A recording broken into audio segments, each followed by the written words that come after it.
चलिए आज के इस सेशन को हम लोग प्रार्थना से हम शुरू करते हैं। ठीक है। प्यारे परमेश्वर, हम तेरा धन्यवाद करते हैं, तेरे चरणों में आए हुए हैं। आज ये जो वचन हमारे आगे है, इनसे तू बातें कर। तेरी आत्मिक रोटी को हमें तो खिला, हमारे मन के आंखों को तू खोल, सुनने के कान और ग्रहण करने वाला मन हमें दे। विश्वास योग्यता से तेरे वचन को बांटने में मेरी मदद कर। और पिता, हम सबको तू उत्साहित कर कि आज हम इस वचन से, पिता परमेश्वर, तेरी सच्ची बातों को हम सीख पाए। सब कुछ हम तेरे हाथों को अर्पित करते हुए इस प्रार्थना प्रभु यीशु मसीह के नाम से हम मांगते हैं परम पिता, आमीन। ठीक है, तो चलिए आज जो बात यहाँ पर आप देख रहे हैं, टॉपिक स्वस्थ कलीसिया के लिए स्वस्थ नेतृत्व। Healthy leadership for healthy church.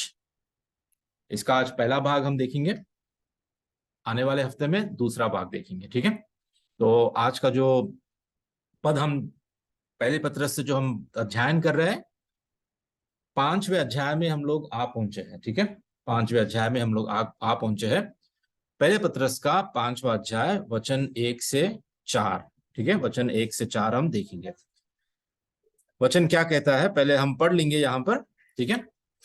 पहले पत्रस का 5 का 1 से 4 क्या कहता है यहां पर?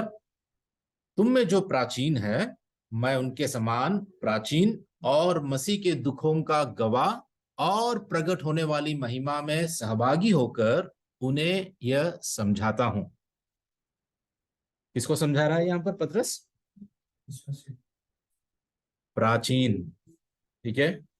शुरुआत में ही हमको कह रहा है ना, तुम में जो प्राचीन है। ठीक है। तो प्राचीनों के लिए ये बातों को समझाने की यहां पर पत्रस कोशिश कर रहा है। दूसरा वचन कि परमेश्वर के उस झुंड की जो तुम्हारे बीच में है रखवाली करो, और यह दबाव से नहीं परंतु परमेश्वर की इच्छा के अनुसार आनंद से, और नीच कमाई के लिए नहीं पर मन लगाकर। जो लोग तुम्हें सौंपे गए हैं उन पर अधिकार ना जताओ, वरन झुंड के लिए आदर्श बनो। और जब प्रधान रखवाला प्रकट होगा तो तुम्हें महिमा का मुकुट दिया जाएगा जो मुरझाने का नहीं। आज हम ये 4 वचन को तो कंप्लीट नहीं कर पाएंगे, लेकिन पहले दो वचन है, वो पहले 2 वचन को भी कंप्लीट हम नहीं करेंगे, लेकिन जितना हमसे हो सकता है हम कोशिश करेंगे कि इन वचनों को हम आगे रखकर सीखने की, क्या परमेश्वर हमारे बीच में हमें क्या सिखाता है। ठीक है। आगे बढ़ते हैं। सबसे पहले जो पहला वचन है, क्या कहता है पहला वचन? तुम में जो प्राचीन है, मैं उनके समान प्राचीन और मसीह के दुखों का गवाह और प्रकट होने वाली महिमा में सहभागी होकर उन्हें यह समझाता हूं। प्राचीनों को समझा रहा है। ठीक है। तो ये जो शब्द प्राचीन है, ठीक है, ये प्राचीन, इसको इंग्लिश में हम क्या कहते हैं? एल्डर। ठीक है, एल्डर। ठीक है। प्राचीन का जो शब्द है इसको हम कहते हैं एल्डर। मैं एक प्रश्न से आज शुरू करना चाहता हूं। ठीक है। एक प्रश्न आपके आगे रखना चाहता हूं। ठीक है। वो ये है कि कलीसिया का नेतृत्व करने वालों को आज कौन सी उपाधि दी जाती है? What titles are given today for those who lead the church? क्या लगता है आपको? Elders, okay. Leaders, okay. और पास्टर्स, ओके। ओके। और फादर, हाँ ठीक है, ओके।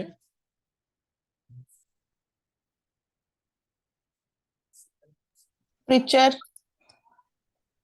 प्रीचर, हाँ हाँ रश्मिता बहन, करेक्ट। और मसीह का सेवक, हाँ। और ठीक है। तो आजकल जैसा आप लोगों ने बताया, ये सारे टाइटल्स हम देख पाते हैं मसीह जगत में। ठीक है। इसके अलावा और भी बहुत सारे टाइटल्स है, जैसे रेवरेंड, हाँ, arch bishop, cardinal, pope, pastor, Elder. ठीक है।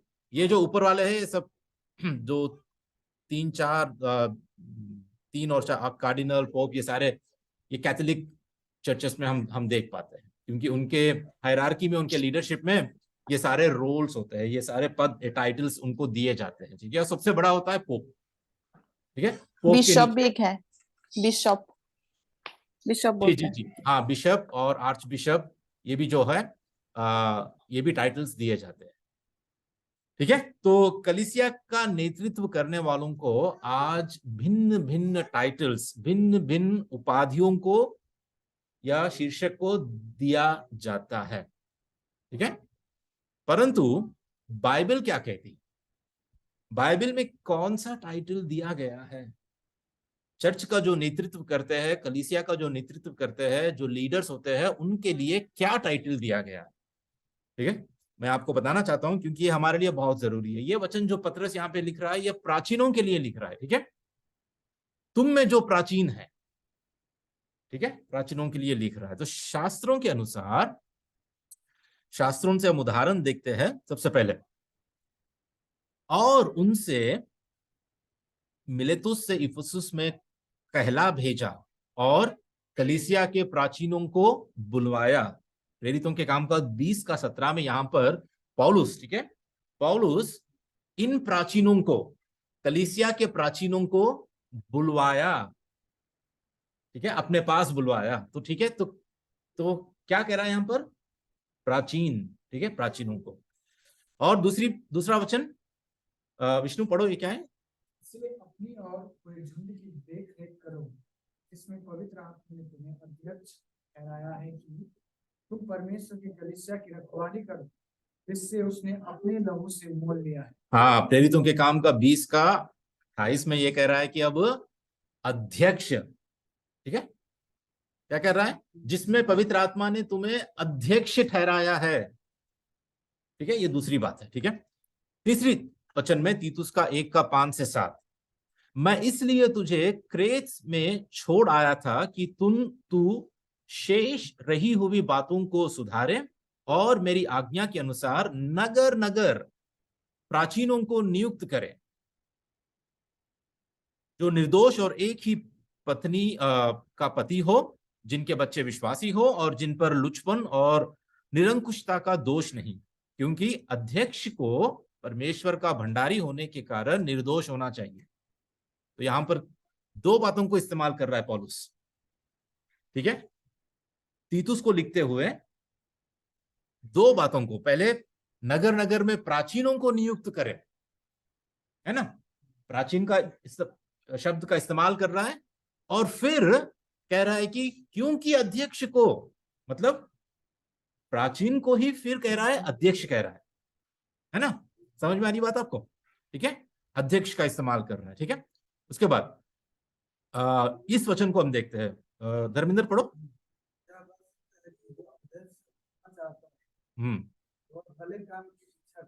हाँ, तीमुथियुस को लिखते हुए 3 का 1 में ऐसा ऐसा कहता है पौलुस यहां पर, यह बात सत्य है जो अध्यक्ष होना चाहता है। ठीक है, यहां पर फिर अध्यक्ष का ये शब्द का इस्तेमाल किया गया है। ठीक है, उसके बाद पहले तीमुथियुस का 5 का 17 में, जो प्राचीन अच्छा प्रबंध करते हैं, विशेष करके वे जो वचन सुनाने और सिखाने में परिश्रम करते हैं, 2 गुने आदर के योग्य समझे जाए। ठीक है, 2 गुने आदर के योग्य समझे जाए। कौन? जो प्राचीन। ठीक है, प्राचीनों के बारे में यहां पर फिर से कितने बार देखिए वचन में हमको दिखता है, हर जगह जगह नए नियम में पौलुस जो जो पत्री लिखता है, और पतरस भी लिखता है, और यूहन्ना भी लिखता है, हर जगह पर प्राचीन या अध्यक्ष इसका इस्तेमाल किया गया है। ठीक है, इस टाइटल को दिया गया है। उसके बाद इफिसियों के 4 के 11 में, इफिसियों के 4 के 11 में क्या लिखा है? और उसने कुछ को प्रेरित नियुक्त करके, और कुछ को भविष्यद्वक्ता नियुक्त करके, और कुछ को सुसमाचार सुनाने वाले नियुक्त करके, और कुछ को रखवाले और उपदेशक नियुक्त करके दे दिया। कलीसिया के लिए जो उपहार परमेश्वर ने दिए हैं, जो वरदान दिए हैं, उसके बारे में पौलुस इफिसियों के 4 के 11 में ऐसा लिखता है। खासकर जो कलीसिया की नेतृत्व करने वाले हैं, उनको फिर से क्या कह रहा है? रखवाले। रखवाले इंग्लिश में पास्टर कहते हैं। सारे बाइबल में सिर्फ एक ही बार यहां पर इफिसियों के 4 के 11 में पास्टर का शब्द इस्तेमाल किया गया है। ठीक है, इंग्लिश बाइबल पास्टर यहां पर कहा गया है, और कहीं पर भी आप नहीं पाते। ठीक है, तो इसलिए हम ये जान पाते हैं इन सारे वचनों से हम क्या जान पाते हैं, कौन सा शब्द इस्तेमाल किया गया है, और पास्टर रखवाले, है ना।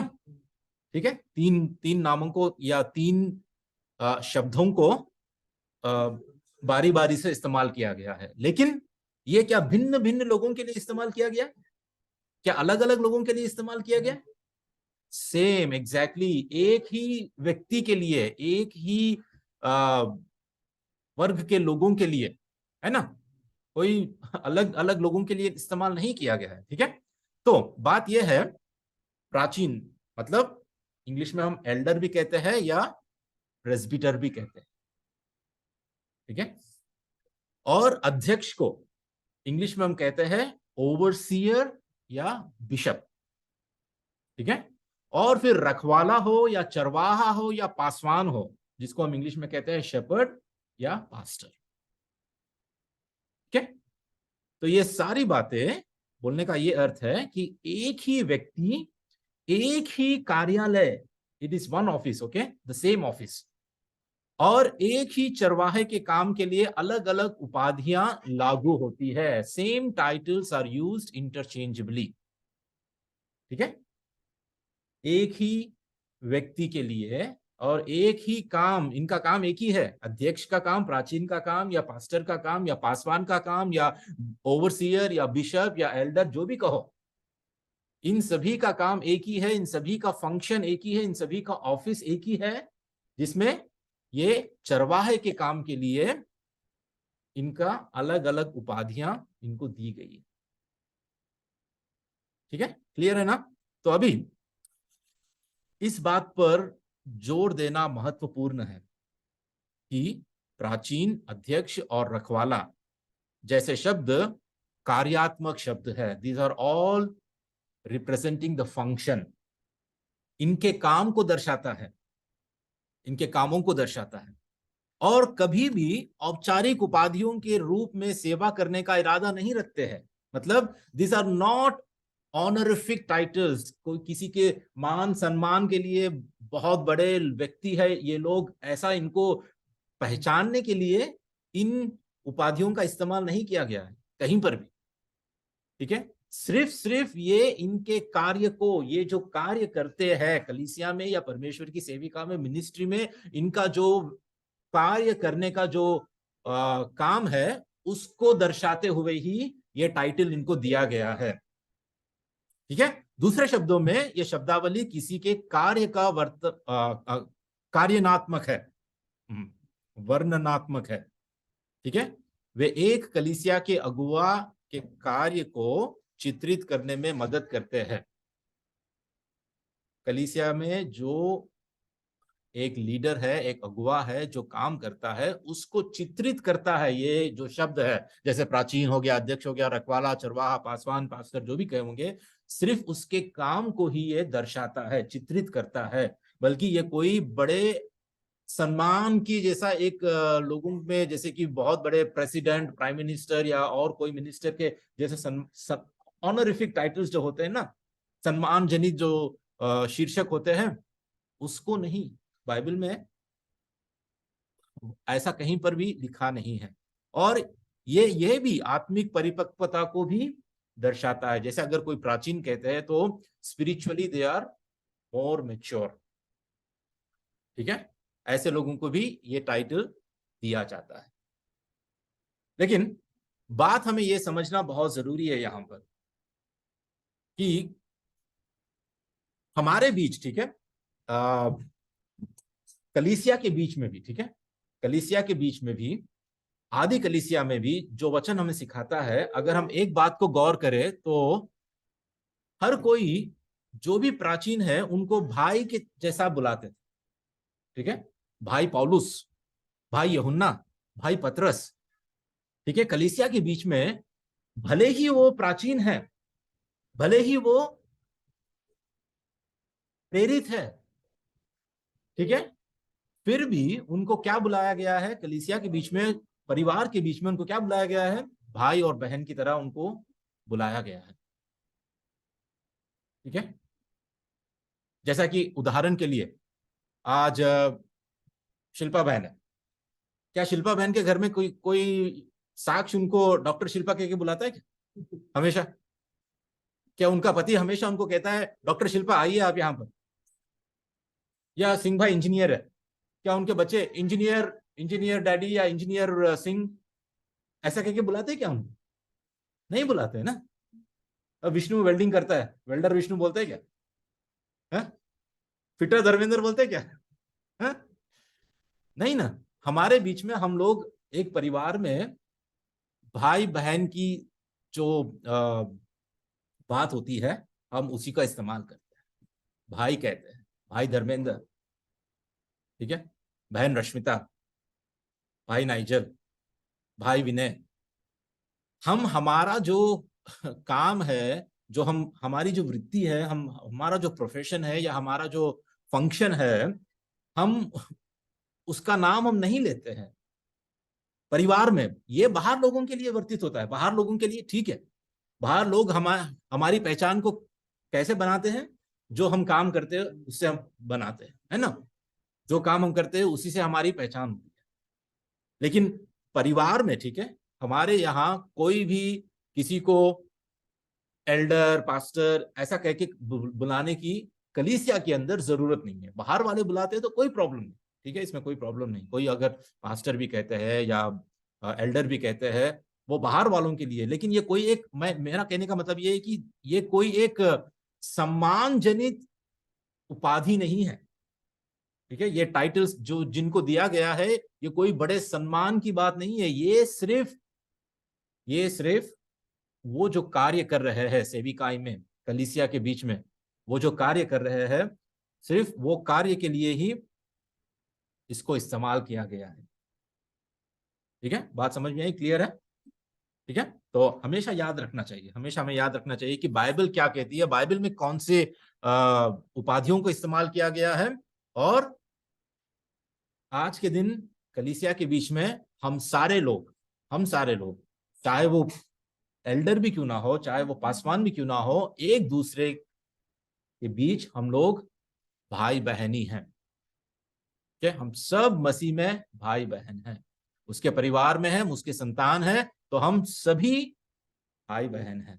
हमें कोई टाइटल्स की जरूरत नहीं है, कोई रेवरेंड की जरूरत नहीं है, कोई बिशप की जरूरत नहीं है, कोई पासवान की भी जरूरत नहीं है। इसलिए जब आप लोग भी मुझे बुलाते हैं, भैया कह के बुलाओ, भाई कह के बुलाओ, मुझे पास्टर कहने की जरूरत नहीं है। ठीक है, मुझे अच्छा लगेगा कि अगर कोई मुझे भैया कह के बुलाता है या भाई कह के बुलाता है,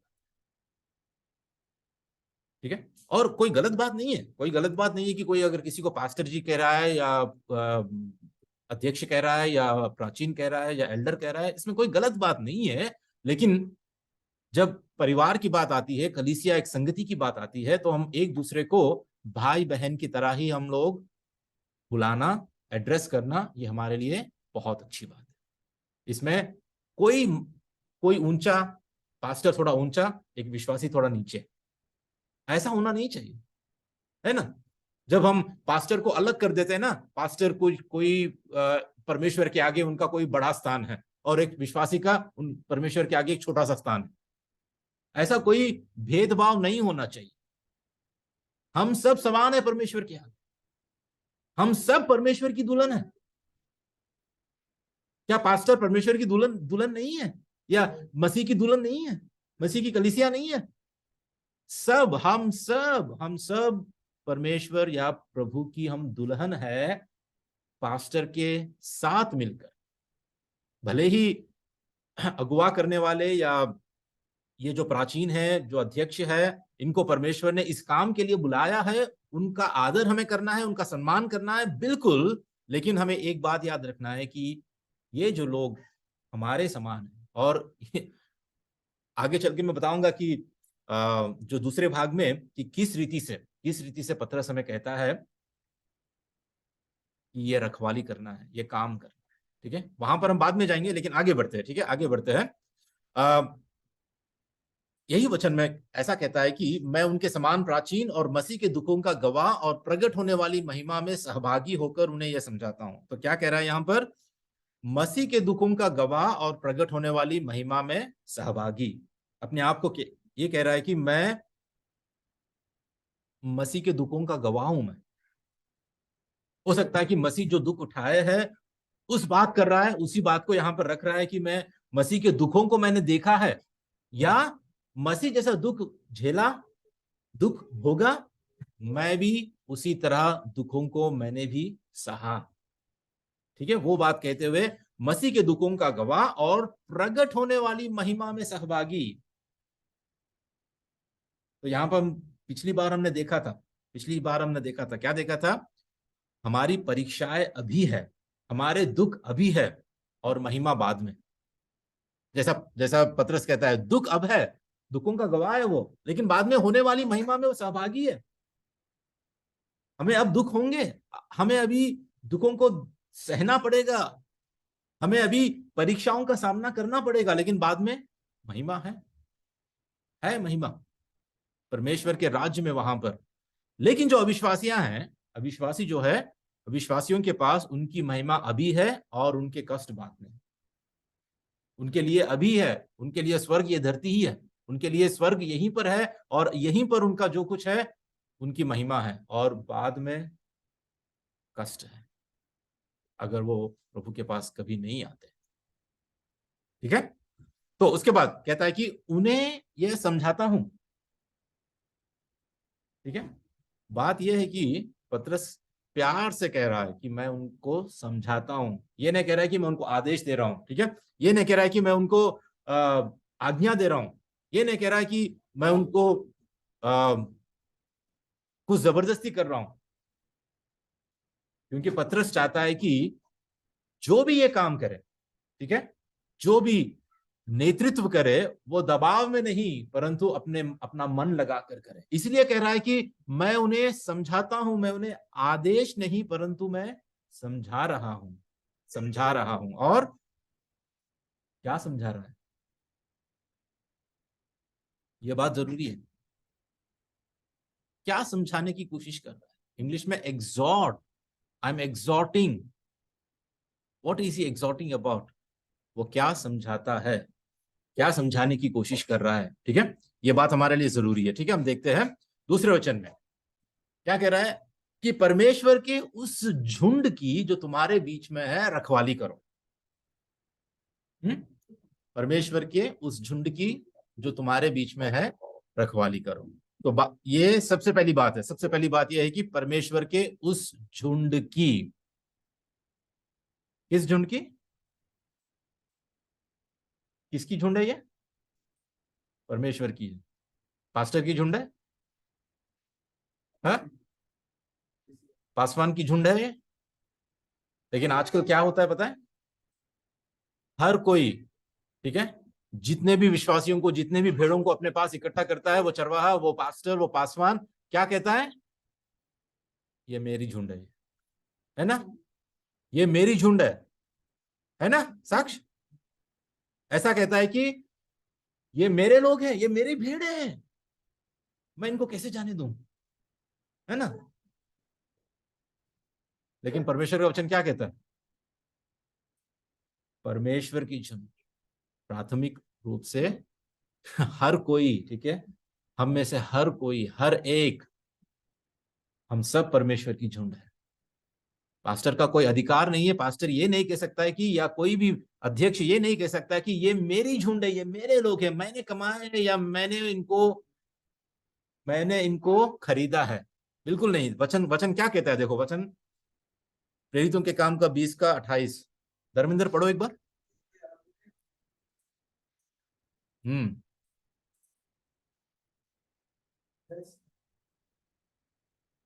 तुम परमेश्वर की कलीसिया की रखवाली करो, इसे उसने अपने लहू से धुल लिया है। किसकी रखवाली करो?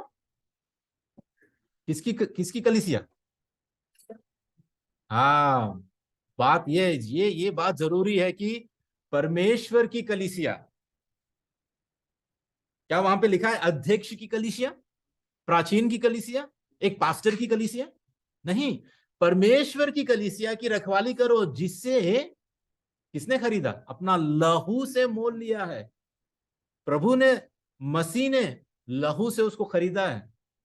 कोई अध्यक्ष नहीं, कोई प्राचीन नहीं, कोई पासवान नहीं। किसने खरीदा है? मसीह ने खरीदा है अपनी दुल्हन को। मसीह ने अपना लहू बहाकर मसीह ने खरीदा है। इसलिए ये परमेश्वर की कलीसिया है। ये बात को हर एक पास्टर जानना जरूरी है। हर एक पास्टर इस बात को ग्रहण करना बहुत जरूरी है, क्योंकि लगता है कि लोगों को जो सेविकाई में है कि उन्होंने मेहनत किया होगा। जरूर, मैं ये नकार नहीं रहा हूं। मैं उनको छोटी बात कह के मैं नहीं कह रहा हूं। मेहनत होती है, बिल्कुल। एक एक एक पासवान या एक अध्यक्ष, एक प्राचीन कलीसिया को बनाने में, ठीक है, कलीसिया को इकट्ठा करने में परमेश्वर उनका जो इस्तेमाल करता है, उसमें उनका सारा जीवन उनका पानी की तरह बह जाता है। उनका सारा जीवन परमेश्वर की सेविका में लग जाता है। वो पूरी बहुत त्याग रूप से कलीसिया को बनाते हैं। लेकिन इसमें समझने वाली हमारी बात यह है कि ये कलीसिया परमेश्वर की, परमेश्वर सौंपता है। जैसा कि अभी तक हमने लिखा है, तुम्हारे बीच में जिनको परमेश्वर ने सौंपा है, ठीक है, परमेश्वर सौंपता है लोगों को कि हम उनकी रखवाली करें, कि हम एक चरवाहे की तरह उनको आगे बढ़ाएं। ठीक है। और एक वचन में ऐसा कहता है, देखो, और एक वचन में विष्णु पढ़ो क्या लिखा है। यदि मेरे आने में देर हो तो तू जान ले कि परमेश्वर के घराने में जो परमेश्वर की कलीसिया है और जो सत्य का खंभा और नींव है, कैसा बर्ताव करना चाहिए। हाँ, फिर यहाँ पर तिमुथियुस को पौलुस लिखता है, ठीक है, जीवित परमेश्वर की कलीसिया है। किसकी कलीसिया? परमेश्वर की, जीवित परमेश्वर की कलीसिया है। पौलुस ये नहीं कह रहा है हाँ मेरी कलीसिया है जो मैंने स्थापना की थी, है ना।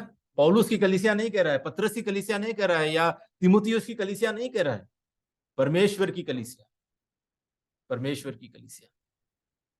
ठीक है, ये बात हमारे लिए बहुत जरूरी है। ठीक है, हम आगे बढ़ते हैं। ठीक है, आगे बढ़ते हैं। और क्या कह रहा है कि जो तुम्हारे बीच में है इसकी रखवाली करो। क्या करने के लिए कह रहा है? रखवाली। अच्छा, रखवाली करने का मतलब क्या है? आपको क्या लगता है रखवाली करने का मतलब?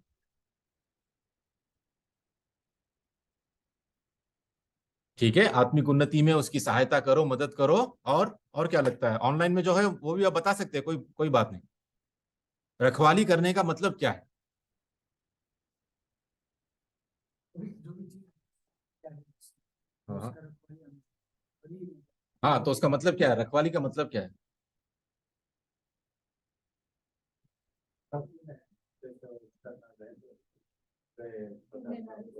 रक्षा करना चाहिए। हाँ, भटक ना जाए, रक्षा करना चाहिए, बिल्कुल। और जिम्मेदारी से करनी चाहिए। हाँ, बिल्कुल। और कोई कुछ कहेंगे? और कोई ऑनलाइन पे जो है वो भी बता सकते हैं।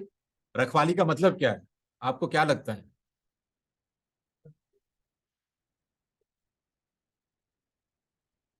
हाँ हाँ हाँ, तो उसका मतलब क्या है? रखवाली का मतलब क्या है? एक पिता अपने बच्चे को संभालता है, उसी प्रकार से वो बोल रहा है कि बच्चे को दिया गया कैसे संभालता है? हाँ हाँ, प्रेम से, दया से, और बिल्कुल आत्मिक आहार खिलाता है, भोजन देता है। हाँ, है ना। और कुछ है ऑनलाइन में जो है कुछ बताना चाहेंगे? रखवाली का मतलब क्या है? रखवाली कैसे करता है? आज एक पासवान को रखवाली कैसे करनी चाहिए? क्या करनी चाहिए? रखवाली का मतलब क्या है? हाँ, बार बार संगति में जुड़े रहो। बराबर संगति में जुड़े रहो, ठीक है। ये विश्वासी का एक भेड़ का काम है, ये भेड़ का काम है। लेकिन हम जो चरवाहा है उसकी बात हम कर रहे हैं, ठीक है। जो चरवाहा है उसकी बात हम कर रहे हैं। चरवाहा को क्या करना चाहिए, रखवाली का मतलब क्या करना चाहिए, ठीक है। मैं आपको कुछ बताना चाहता हूं, ठीक है। रखवाली मतलब टू शेपर्ड, इसको इंग्लिश में कहते हैं शेपर्डिंग, ठीक है। पहली बात, निरीक्षण या निगरानी करना, ओवरसीइंग, ओवरसाइट, ठीक है। निगरानी मतलब अपने अपनी अपनी नजर को उस पर गाड़े रखना, हमेशा निगरानी करना, है ना। उसके बाद दूसरी बात, उसकी रक्षा करना, रक्षा करना कि कोई भेड़िया ना आए, कोई शेर ना आ जाए, कोई चीर फाड़ खाने वाला क्रूर जानवर ना आ जाए, ठीक है। रक्षा करना। तीसरी बात, नेतृत्व करना, लीड करना। लीड करना, कैसे लीड करना, वो आगे चलता है, इनको पीछे चलाता है, वो अपने जीवन से दिखाता है कि कैसे मसीह के साथ चलना, ठीक है। नेतृत्व करना। उसके बाद प्रोत्साहित करना, एनकरेज करना, प्रोत्साहित करना, गिरे हुओं को उठाना, निराश हुए लोगों को उत्साहित करना, ठीक है। जो पीड़ा में है, जो पाप के बंधन में है, उनको उत्साहित करना, ठीक है। उसके बाद अनुशासन करना, ये भी बहुत जरूरी है ना। जैसा कि आपने पता है, एक पिता एक बच्चों को जैसे पालता है, क्या पिता बच्चों को अनुशासन में नहीं रखता है? उसी तरह, ठीक है, रखवाली करने का मतलब है अनुशासन में भी, मतलब चेले बनाना, डिसिप्लिन में या डिसाइपलशिप में, अनुशासन में रखना, ठीक है।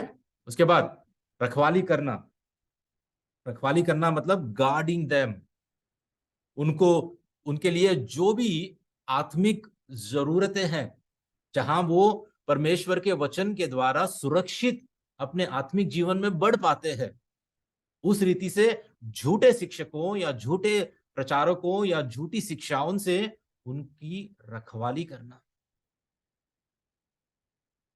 ठीक है। उनकी झूठी विचारधारा भी होती है, झूठे या अंधविश्वास भी होता है, उससे भी उनकी रखवाली करना।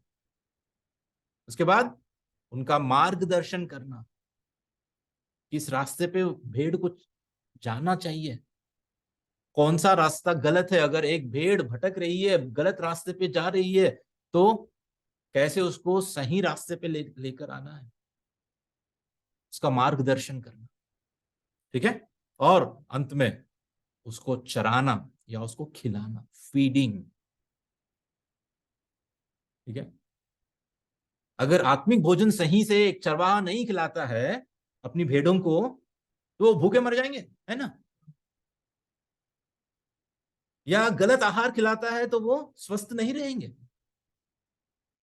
तो उनको चराना, उनको हरी हरी चराइयों में उनको चराना, सही उनको पानी पिलाना, सही उनको भोजन खिलाना, ये एक रखवाले का काम होता है। रखवाली करो का मतलब ये सब कुछ करना चाहिए एक पासवान को या एक अध्यक्ष को, एक प्राचीन को।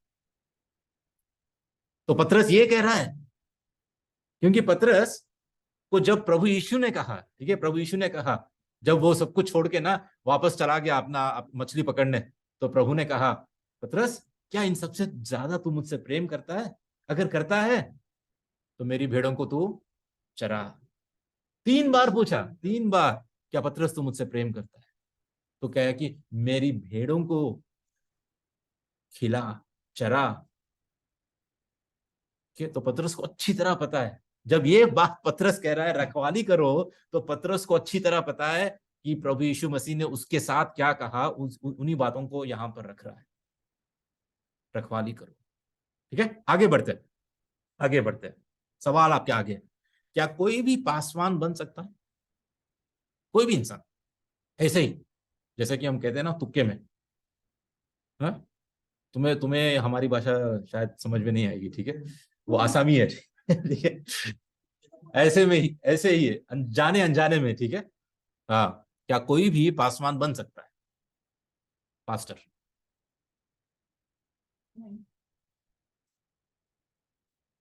भाई का नाम आ रहा है उसके कर्म के हिसाब से। क्या आ रहा है? जो रखवाली कर रहा है उसने जो भाषा का जो नाम दिया है या अध्यक्ष का जो नाम दिया है, तो जो उसका कर्म जो कर रहा है उसी के आधार पे वो नाम है। बिल्कुल। तो ऐसे जब उसका कर्म ही नहीं तो उसको कैसे कर सकते हैं भाषा, कैसे कर सकते हैं अध्यक्ष? हाँ हाँ, तो बात यही है कि कोई भी ऐसे ही पासवान नहीं बन सकता है, ठीक है। तो और एक प्रश्न, क्या माता पिता के दबाव या करियर में असफलता के कारण पासवान बनना सही है? हाँ? माता पिता के दबाव में तुझे पास्टर बनना ही है ना, तुझे सेवा करना ही है, हाँ? लेकिन बोलने वाले भी बहुत है, है ना। माता पिता के दबाव में आके, ठीक है मेरे माँ बाप ने मेरे लिए यही निर्णय कर लिया है, तो ठीक है कोई बात नहीं, मैं प्रभु की सेवा में चला जाऊंगा, झोली पकड़ो, बाइबल डालो, चलो जाओ, है ना। या कोई अपने करियर में, अपनी लाइफ में असफलता के कारण, जहां पर भी जाओ जॉब नहीं मिल रहा है मुझे, जितनी भी पढ़ाई करूं मैं फेल ही हो रहा हूं बार बार, चलो सब छोड़ लिया, सब कर लिया, अब सेवा करो, पास्टर का काम करो, ठीक है। क्या कोई माता पिता के दबाव या करियर में असफलता के कारण पासवान बनना सही है? क्या वचन में हमें कहीं पर भी ऐसा दिखता है? क्या कहीं पर भी हम देख पाए? नहीं है ना, गलत है। तो पासवान बनने के लिए क्या योग्यता होनी चाहिए? पास्टर बनने के लिए क्या योग्यता होनी चाहिए? क्या लगता है आपको? हाँ, ठीक है, ओके, ठीक है। संयमी, ठीक है।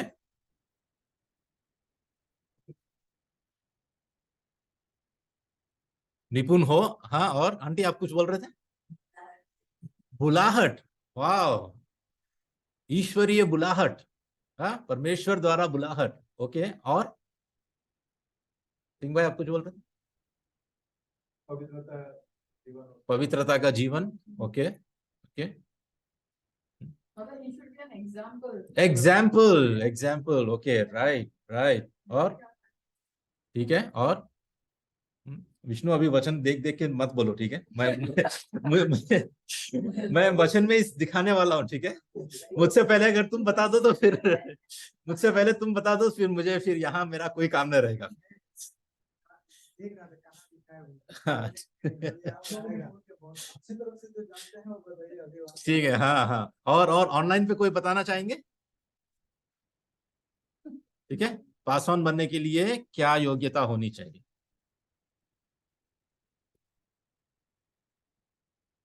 हाँ, झगड़ालू नहीं होना चाहिए, ठीक है।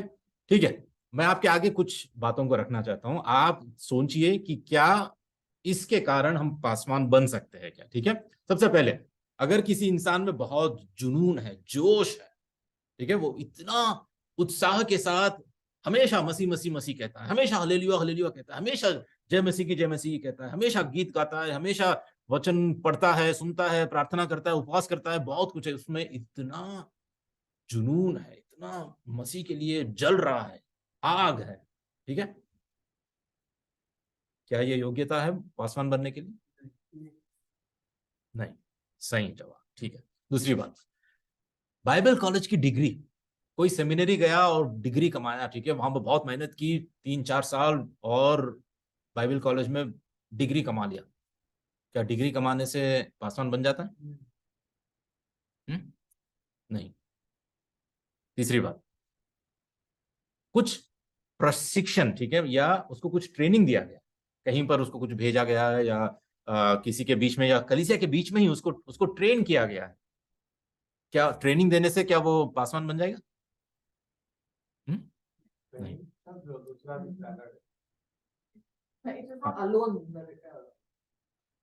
It is not alone, it is not alone, ठीक है। केवल यही नहीं है, केवल यही नहीं, ठीक है, हम आते हैं उस पॉइंट पे, हम आते हैं, ठीक है। उसके बाद, नौकरी छोड़कर संपूर्ण सेविकाएं में आना, है ना। कई लोगों की इच्छा होती है, मैं क्या क्यों कर रहा हूं ये नौकरी, इसको छोड़कर ना मैं पूरी तरह फुल टाइम मैं मिनिस्ट्री में फुल टाइम मैं सेविका में आ जाऊं। और कई लोग आते भी हैं, कई लोग अपनी अच्छी खासी नौकरी छोड़कर जोश में, जुनून में, ठीक है, वो उत्साह में, उनको लगता है कि मुझे ये छोड़ देना चाहिए और मुझे फुल टाइम सेविकाई में आ जाना चाहिए मुझे। तो क्या ये क्वालिफिकेशन है, मतलब ये क्या योग्यता होनी चाहिए कि अगर तुम फुल टाइम अपनी नौकरी, ठीक है, संसार में सेक्युलर वर्ल्ड में तुम नौकरी कर रहे हो, नौकरी करके उसको नौकरी छोड़कर संपूर्ण सेविकाई में तुम आ गए, अगर आ गए, ठीक है, हमारे बीच में अगर आ गए, सोचो कि सिंह भाई सब नौकरी उकरी छोड़कर ना, घर परिवार को छोड़कर, सब जिम्मेदारी को छोड़कर बोल रहे कि विनय भैया मुझे ना परमेश्वर की सेवा करना है, मैं अब कुछ नहीं करूंगा, मैं सिर्फ परमेश्वर की सेवा करूंगा। क्या मैं सिंह भाई को पासवान बना देता हूँ? बना सकता हूँ क्या? नहीं। बिल्कुल नहीं। ठीक है, नौकरी छोड़कर संपूर्ण सेविकाई में आ जाना कोई योग्यता नहीं होती है कि उसको हम पासवान बना दे, सेविकाई में आने दे और चर्च को लीड करने के लिए रख दे। पांचवी बात, एक पासवान का बेटा, एक पास्टर का बेटा अगर है तो क्या वो ऑटोमेटिकली पास्टर बन जाता है? क्या हम उसको पासवान बना सकते हैं? क्या उसकी योग्यता होती है क्या? ठीक है, नहीं।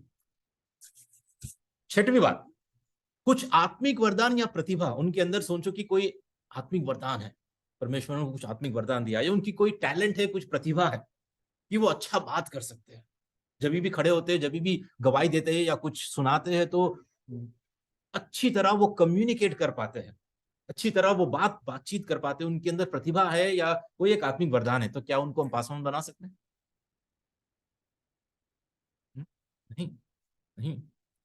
आखिरी बात, ईश्वरीय बुलाहट, जैसा कि अभी आंटी ने कहा, बुलाहट होनी चाहिए, बुलाहट होनी चाहिए। ठीक है, कल के दिन अब धर्मेंद्र उसको एक सपने में वो देखता है कि प्रभु आकर ना उसको बुला रहे हैं, धर्मेंद्र मेरी सेवा कर, मेरी सेवा कर, मेरी सेवा कर।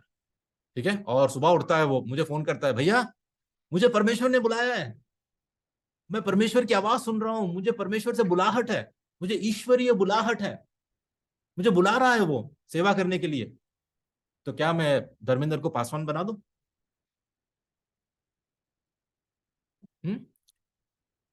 बुलाहट यस है, होनी चाहिए, लेकिन क्या काफी है? काफी है?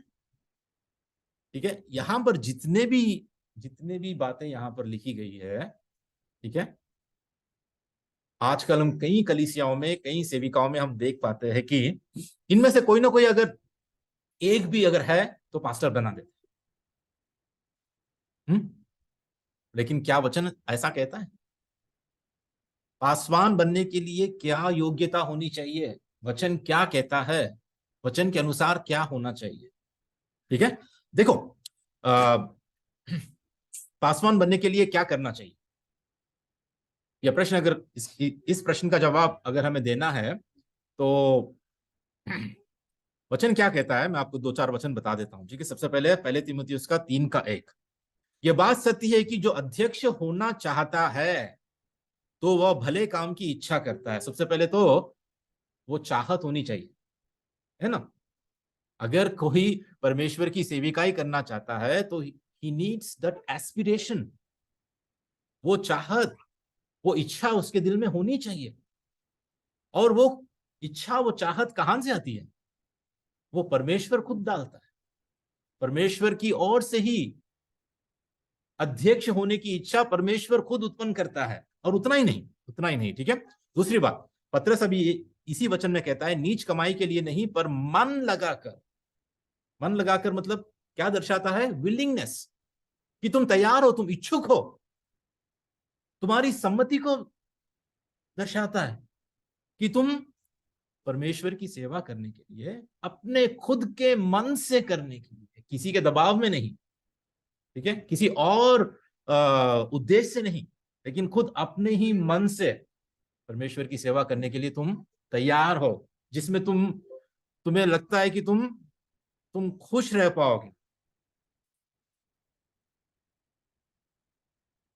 एक मिनट,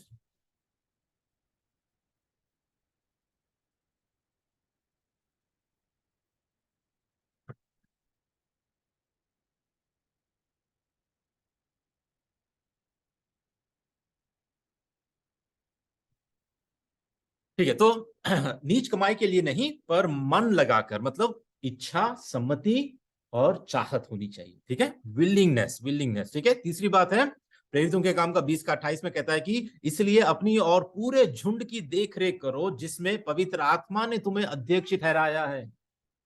किसने ठहराया है? पवित्र आत्मा ने। पवित्र आत्मा, परमेश्वर हमें चुनता है, परमेश्वर अध्यक्ष को चुनता है, वो बुलाहट परमेश्वर देता है। तो यहां पर ईश्वरीय बुलाहट की बात भी है। ठीक है, हमने क्या देखा है? पहले आकांक्षा, एस्पिरेशन, उसमें चाहत होनी चाहिए। दूसरी बात सम्मति, इच्छा, विलिंगनेस। तीसरी बात डिवाइन कॉल, बुलाहट, ईश्वरीय बुलाहट। लेकिन क्या वचन इतना ही कहता है? क्या यही योग्यताएं बताता है? नहीं। बात यह है कि यद्यपि ईश्वरीय बुलाहट, आकांक्षा और प्रशिक्षण या ट्रेनिंग का दावा लाभदायक है, इट इज बेनिफिशियल, बिल्कुल, लेकिन परमेश्वर का वचन कलीसियाई सेविकाई के लिए ईश्वरीय गुणों की आवश्यकता के बारे में बोलता है। किसके बारे में बोलता है? ईश्वरीय गुणों की, गॉडली क्वालिटीज, ईश्वरीय गुणों की आवश्यकता के बारे में परमेश्वर का वचन बोलता है। ये काफी नहीं है। अगर कोई कहता है कि मुझे बहुत चाहत है, मुझे आकांक्षा है, लेकिन उसमें ईश्वरीय गुण नहीं है, वो पासवान नहीं बन सकता।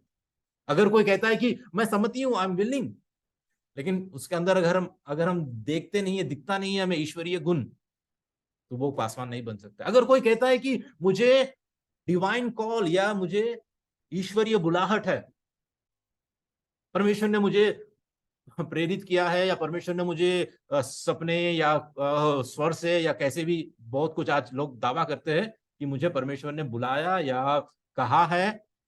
अगर कहा है तो उसके साथ साथ ये सब कुछ ईश्वरीय गुणों की हम बात कर रहे हैं, वो सब कुछ होनी चाहिए। तो क्या है, आगे चल के हम देखते हैं ईश्वरीय गुणों की आवश्यकता। ठीक है, ईश्वरीय गुणों की आवश्यकता। ठीक है, दो वचन मैं आपको बताना चाहता हूं। सबसे पहले तीमुथियुस का 3 का 2 से 4। पहले तीमुथियुस का 3 का 2 से 4। शिल्पा बहन आप पढ़ दो एक बार। यह आवश्यक है हम्म कि अध्यक्ष निर्दोष हम्म और एक ही पत्नी का पति हम्म संयमी, सुशील, सभ्य, अतिथि सत्कार करने वाला और सिखाने में निपुण हो, पियक्कड़ या मारपीट करने वाला न हो, वरन कोमल हो और न झगड़ालू और न धन का लोभी हो, अपने घर का अच्छा प्रबंध करता हो और बाल बच्चों की सारी गंभीरता से अधीन रखता हो। हाँ, ठीक है। तो ये सारे गुण किसके लिए है? अध्यक्ष, प्राचीन या एक पास्टर, एक पासवान के लिए क्या कह रहा है? ये आवश्यक है, इट इज मस्ट। ये नहीं कह रहा है कि ऑप्शनल है, ये एक विकल्प भी है, कोई बात नहीं है, इट इज ऑप्शनल, ऐसा नहीं कह रहा है। ये आवश्यक है, इट इज मस्ट। लेकिन ये नहीं कह रहा है कि परफेक्ट इसमें रहना चाहिए। परफेक्शन की बात नहीं कर रहा, क्योंकि हम कोई भी विश्वासी, हम कभी भी पूरी रीति से, सिद्ध रीति से हम लोग नहीं कर पाते, लेकिन ये आवश्यक है, आवश्यक है। ये सारे गुणों के बारे में एक अध्यक्ष को ये ईश्वरीय गुण अध्यक्ष में होने चाहिए। दूसरी बात, ठीक है, दूसरी बात तीतुस का 1 का 6 से 9 क्या लिखता है यहां पर? जो निर्दोष और एक ही पत्नी का पति हो, जिनके बच्चे विश्वासी हो और जिन पर लुचपन और निरंकुशता का दोष नहीं, क्योंकि अध्यक्ष को परमेश्वर का भंडारी होने के कारण निर्दोष होना चाहिए, ना हठी, ना क्रोधी, ना पियक्कड़, ना मारपीट करने वाला और ना नीच कमाई का लोभी, पर पहुनाई करने वाला, भलाई का चाहने वाला, संयमी, न्यायी, पवित्र और जितेंद्रिय हो, और विश्वास योग्य वचन पर जो धर्मोपदेशक के अनुसार है स्थिर रहे, कि खरी शिक्षा से उपदेश दे सके और विवादियों का मुंह भी बंद कर सके। ठीक है, तो दिख रहा है आपको कितने योग्यताएं यहाँ पर, कितने गुणों के बारे में, कितने ईश्वरीय गुणों के बारे में यहाँ पर वचन कहता है साफ साफ रीति से। और अभी जो हम अध्ययन कर रहे हैं पत्रस के 5वें अध्याय का, उसमें और भी 2-4 गुणों को भी ऐड किया गया। जैसा कि शिल्पा बहन ने बताया कि आदर्श होना चाहिए, मतलब he has to be an example. उसका जीवन आदर्श का जीवन होना चाहिए हमारे लिए। ठीक है, तो ये सारे गुण, ये सारे ईश्वरीय गुण जिसमें है, अवश्य होना चाहिए जब वो एक अध्यक्ष बनना चाहता है। आकांक्षा अकेला जरूर काफी नहीं है, सेमिनरी डिग्री या बाइबल स्कूल की डिग्री काफी नहीं है, बल्कि वो लाभदायक है। बिल्कुल, मैं ये मना नहीं कर रहा हूं। मैं चाहता हूं कि हम में से हर एक जाए, पढ़ाई करे, परमेश्वर के उस वचन के उस बुद्धि और ज्ञान में हम बढ़े। ठीक है, थियोलॉजी को हम स्टडी करें, बहुत जरूरी हमारे लिए। मैं चाहता हूं कि हम सब ट्रेन हो, हम सब प्रशिक्षण पाए हम लोग। मैं चाहता हूं कि हमें बुलाहट भी परमेश्वर हमें दे। ये सब कुछ ठीक है, लेकिन इसके अलावा जो वचन कहता है, जो अवश्य है, जो अवश्य है, जो जरूरी है, वो सारी बातें ये है, वो सारी बातें ये है। ठीक है, तो पास्टर बनने के लिए क्या कोई भी ऐसे ही खड़ा हो गया, प्रचार कर दिया, मैं पास्टर बन गया, है ना, 2-4 लोगों को या 40-50 लोगों को इकट्ठा कर दिया और पास्टर बन गया? कई सारे जगहों पर सही शिक्षा नहीं होने के कारण, सही वचन का ज्ञान नहीं होने के कारण, आज कई सारे जगहों पर लोग ऐसे ही खड़े हो जाते, अपने आप को पासवान, अपने आप को अध्यक्ष, अपने आप को प्राचीन कह के, अपने आप को पास्टर कह के बुलाते हैं। मैं वो लोग जो सेवा कर रहे हैं, मैं उसकी निंदा नहीं कर रहा हूं। बहुत ही त्याग पूर्वक या प्रेम पूर्वक हो सकता है कि वो लोग सेवा कर रहे हैं। ठीक है, मैं तो उनसे भी छोटा हूं, मैं जानता हूं कि मैं उनके लायक भी नहीं हूं, लेकिन ऐसे लोगों को भी इन सारी बातों का पता होना जरूरी है। ठीक है, ऐसे लोगों को भी प्रशिक्षित होना जरूरी है। ऐसे लोगों को भी ये सारे गुणों के बारे में अपने आप को जांच लेना जरूरी है। मेरे साथ साथ मुझे भी। ठीक है, थोड़े बातों में हो सकता है मैं भी कमजोर हूं मैं, लेकिन अपने आप को परखना, जांचना, ये सारी बातों के योग्यता के लिए हमें देखना जरूरी है। ठीक है, तो ये योग्यता क्यों महत्वपूर्ण और आवश्यक है, आखिरी ये बात को हम देखकर समाप्त करेंगे। ठीक है, ये योग्यताएं क्यों महत्वपूर्ण और आवश्यक है? क्योंकि कोई भी कह सकता है मैं पासवान बनूंगा, कोई भी कह सकता है मैं चर्च चलाऊंगा, कोई भी कह सकता है मैं प्राचीन के जैसा मैं लीड करूंगा।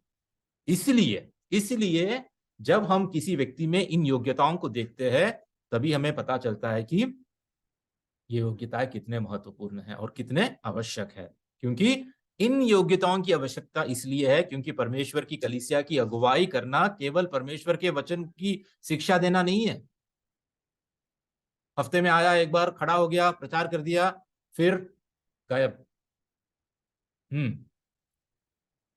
केवल शिक्षा देना ही नहीं है, यह विश्वासियों के अनुसरण के लिए हमारे जीवन को एक आदर्श के रूप में भी स्थापित करना है। ठीक है, और यदि प्राचीनों के लिए कोई योग्यता नहीं है, तो उनका जीवन झुंड के लिए आदर्श होने के स्तर तक कैसे उठाया जाएगा?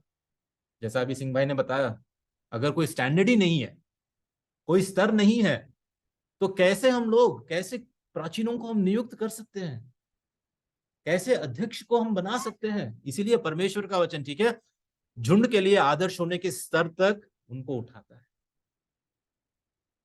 ठीक है, ये हमारे लिए बहुत जरूरी है। परमेश्वर इस वचन को आशीष दे, और उम्मीद करता हूं कि हम में से हर एक अपने अपने जीवन को हम देख ले परमेश्वर के इस वचन के रोशनी में। ठीक है, और समझे और लोगों को भी सिखाए कि हमें क्या करना है।